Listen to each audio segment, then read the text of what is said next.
প্রবাসী আয়ে নতুন মাইলফলক, এক বছরে এসেছে $32 মিলিয়ন। রেমিট্যান্সের প্রবাহের ইতিবাচক ধারা অব্যাহত রয়েছে। সদ্য বিদায়ী 2025 সালে প্রবাসী আয়ে নতুন ইতিহাস গড়েছে বাংলাদেশ। বাংলাদেশ ব্যাংকের সর্বশেষ তথ্য অনুযায়ী গত এক বছরে প্রবাসীরা $32 বিলিয়ন মার্কিন ডলারের বেশি রেমিট্যান্স দেশে পাঠিয়েছেন, যা বাংলাদেশের ইতিহাসে এক বছরে সর্বোচ্চ রেমিট্যান্স আহরণের রেকর্ড। বৈশ্বিক নানা সংকটের মধ্যেও প্রবাসীদের পাঠানো এই অর্থ দেশের বৈদেশিক মুদ্রার রিজার্ভকে শক্তিশালী করতে বড় ভূমিকা রাখছে।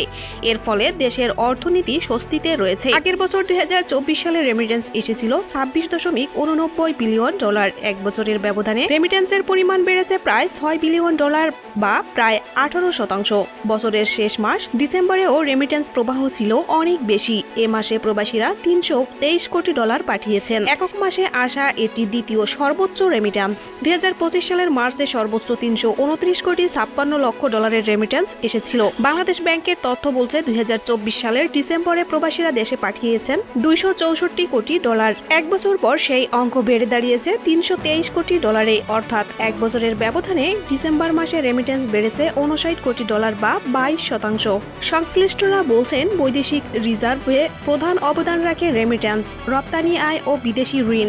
এর মধ্যে প্রবাসী আয় সবচেয়ে নির্ভরযোগ্য, কারণ এটি সরাসরি ডলারে আনে। বাংলাদেশ ব্যাংকের কর্মকর্তারা বলছেন, হুন্ডি প্রতিরোধে সরকার ও কেন্দ্রীয় ব্যাংকের সমন্বিত উদ্যোগ প্রবাসী আয় প্রণোদনা অব্যাহত রাখা এবং ব্যাংকিং চ্যানেলের সেবা সহজ করায় রেমিটেন্স প্রবাহ আগের চেয়ে বেড়েছে।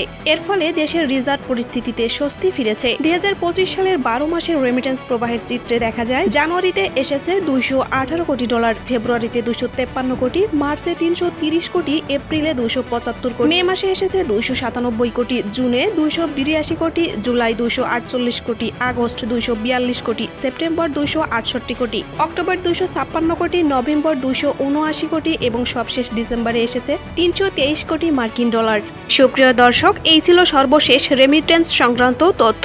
পরবর্তী আপডেট তথ্য পেতে ভিডিওতে একটি লাইক দিন এবং অনুরোধ থাকবে চ্যানেলটি সাবস্ক্রাইব করে বেল আইকনে ক্লিক করুন এবং মতামত কমেন্টে জানান। আল্লাহ হাফেজ।